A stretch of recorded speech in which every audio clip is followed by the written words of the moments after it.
Assalamualaikum warahmatullahi wabarakatuh. Kami dari kelompok 6, di sini kami akan membahas terkait perumusan teori akuntansi melalui pendekatan tradisional. Sebelumnya, izinkan kami untuk memperkenalkan diri. Yang pertama ada Dica Putri dengan NIM 170, Ardira Mutiara dengan NIM 182, Zaneta Ardelia 262, Kristiani Marta 263, dan Hanifah Diyah Astari 438. Masuk ke dalam materi, yang pertama ada the nature of accounting standard. Standar akuntansi biasanya terdiri dari 3 bagian. Yang pertama ada deskripsi masalah yang akan ditangani, lalu ada diskusi berdasarkan tentang cara memecahkan masalah, dan juga yang ketiga ada sejalan dengan keputusan atau teori, serta solusi yang ditentukan. Selanjutnya, ada requirement under accounting standards. ED membagi standar akuntansi menjadi 4 jenis. Yang pertama, mengharuskan seorang akuntan untuk memberitahu orang-orang tentang apa yang mereka lakukan dengan mengungkapkan metode dan juga asumsi yang diadopsi. Lalu, yang kedua, bertujuan untuk mencapai keseragaman penyajian laporan akuntansi. Selanjutnya, yang ketiga, meminta pengungkapan hal-hal tertentu di mana pengguna dapat diminta untuk menggunakan penilaian sendiri. Dan yang terakhir, memerlukan keputusan implisit atau eksplisit yang harus dibuat tentang nilai aset yang disetujui dan penentuan pendapatan.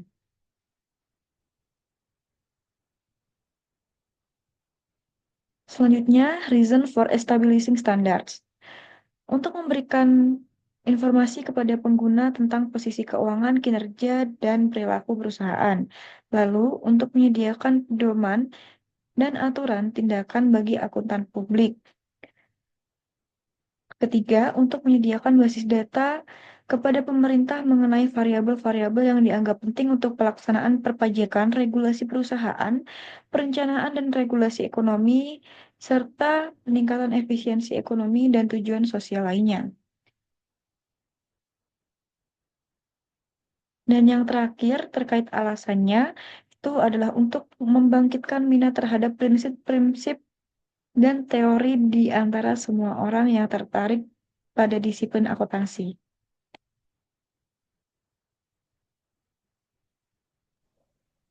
Baik, selanjutnya akan membahas tentang the nature of accounting theory. Tujuan utama teori akuntansi adalah menyediakan dasar bagi prediksi dan penjelasan perilaku dan peristiwa akuntansi. Kemudian, saat ini belum ada satu teori akuntansi yang komprehensif. Selanjutnya, accounting as an ideology. Akuntansi dianggap sebagai sarana untuk mempertahankan dan melegitimasi tatanan sosial, ekonomi, dan politik saat ini. Karl Marx berpendapat bahwa akuntansi melenggangkan bentuk kesadaran palsu dan mengaburkan daripada mengungkapkan sifat yang sebenarnya dari hubungan sosial.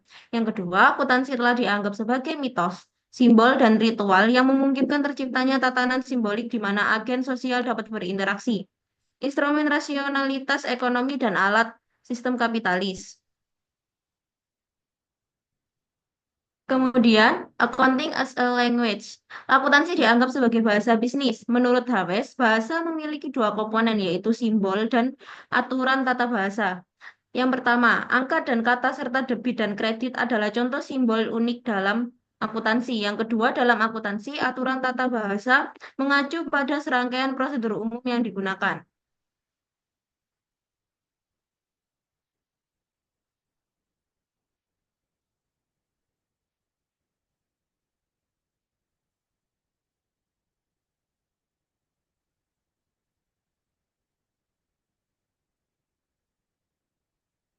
Selanjutnya, accounting as a historical record. Catatan akuntansi memberikan sejarah pengelolaan sumber daya pemilik oleh manajer. Pengukuran konsep pengelolaan telah berkembang seiring waktu dalam periode yang pertama masa penitipan murni, periode penjagaan tradisional, periode pemanfaatan aset, dan periode terbuka. Kemudian, accounting as a current economy reality. Neraca dan laporan laba rugi harus didasarkan pada realitas ekonomi dan bukan pada biaya historis. Tujuan utama dari gambar akuntansi ini adalah penentuan laba yang sebenarnya. Kemudian, accounting as an information system. Akuntansi menghubungkan sumber informasi atau pengirim, biasanya akuntan, saluran komunikasi, dan sekumpulan penerima pengguna eksternal. Pandangan akuntansi ini yang pertama mengasumsikan bahwa sistem akuntansi adalah satu-satunya sistem pengukuran formal dalam organisasi. Yang kedua, meningkatkan kemungkinan merancang sistem akuntansi yang optimal yang mampu memberikan informasi yang berguna.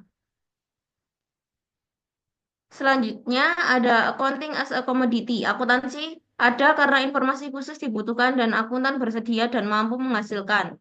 Yang kedua ada pasar untuk informasi akuntansi dengan permintaan dan penawaran turunannya. Baik, selanjutnya adalah metodologi dalam perumusan teori akuntansi.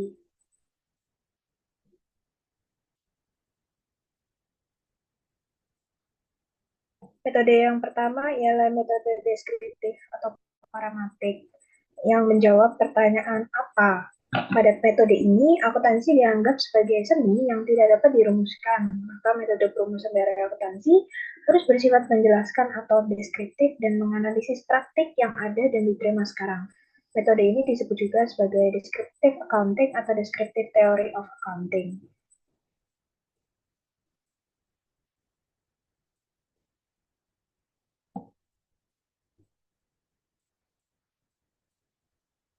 Metode yang kedua ialah metode psikological pragmatik, yaitu teori akuntansi yang di sini diamati sebagai reaksi dari pemakai laporan keuangan yang disusun dari berbagai aturan, standar, prinsip, atau pedoman. Dapat disebut juga sebagai behavioral accounting.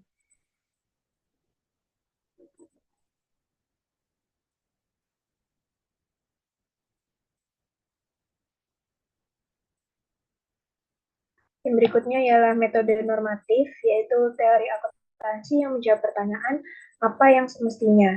Di sini akuntansi dianggap sebagai norma peraturan yang harus diikuti, tidak peduli apakah berlaku atau dipraktikkan sekarang atau tidak. Disebut juga sebagai normative accounting research atau normative theory of accounting.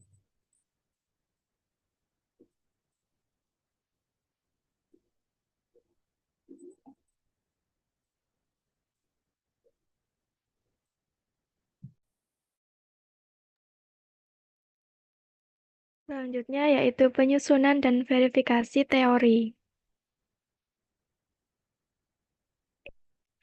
Prinsip-prinsip yang berlaku umum memandu profesi akuntansi dalam memilih teknik akuntansi dan pembuatan laporan keuangan dengan cara yang dianggap sebagai praktik akuntansi yang baik. Sebagai respon terhadap lingkungan, nilai, dan kebutuhan informasi yang berubah, prinsip-prinsip akuntansi yang berlaku umum menjadi subjek dari pemeriksaan ulang dan analisis kritis yang konstan. Perubahan-perubahan pada prinsip terjadi sebagai bentuk usaha yang dilakukan untuk memberikan solusi kepada masalah-masalah akuntansi yang muncul untuk merumuskan suatu kerangka teoritis. Proses penyusunan teori akuntansi harus diselesaikan oleh verifikasi teori atau validasi teori. Teori harusnya menjadi subjek dari suatu ujian logis atau empiris untuk memverifikasi keakuratannya.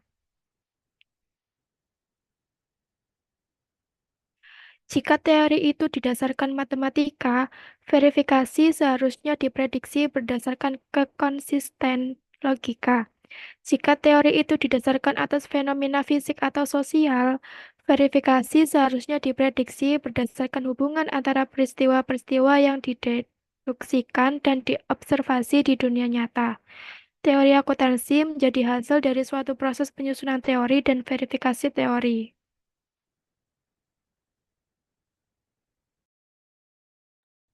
Baik, di sini saya akan menjelaskan tentang traditional approach to accounting theory.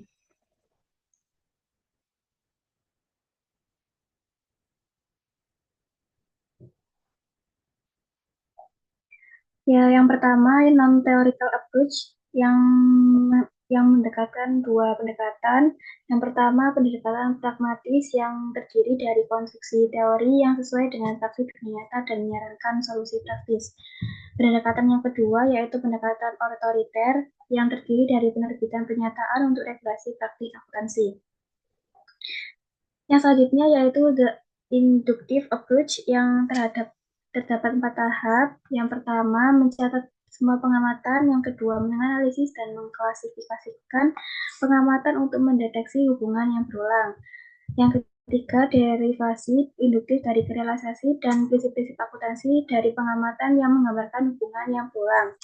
Yang terakhir yaitu menguji generalisasi. Selanjutnya yaitu the ethical approach, yang inti dasarnya itu terdiri dari konsep kewajaran, keadilan, kesetaraan, dan kebenaran. Secara umum, konsep kewajaran mengimplementasikan bahwa laporan akuntansi tidak tunduk pada pengaruh yang tidak semestinya atau bias. Komite prosedur audit mengacu pada kewajaran pengajian sebagai yang pertama, kesesuaian dengan GAP, pengungkapan, konsistensi, dan daya banding. Yang selanjutnya yaitu the sociological approach. Yang pertama, menekankan pada dampak sosial dari teknik akuntansi. Yang kedua, menurut pendekatan ini, suatu prinsip atau teknik akuntansi dievaluasi penerimanya berdasarkan dampak laporannya terhadap semua kelompok dalam masyarakat. Yang terakhir yaitu mengimplementasikan bahwa data akuntansi itu akan berguna dalam pembuatan penilaian kesejahteraan sosial. Yang selanjutnya yaitu the economic approach. Di ini menekankan pada pengendalian perilaku indikator ekonomi makro yang dihasilkan dari penggunaan berbagai teknik akuntansi. Pilihan teknik akuntansi yang berbeda tergantung pada dampaknya terhadap kebaikan ekonomi nasional. Kebijakan dan teknik akuntansi harus mencerminkan realitas ekonomi dan pilihan teknik akuntansi harus tergantung pada konsekuensi ekonomi. Eclectic approach. Secara umum, perumusan teori akuntansi dan pengembangan prinsip-prinsip akuntansi mengikuti pendekatan elektrik atau kombinasi dari berbagai pendekatan, bukan hanya satu aliran saja. Baik, sekian dari kelompok kami. Apabila ada kesalahan, kami mohon maaf sebesar-besarnya. Sekian dari kelompok 6. Terima kasih.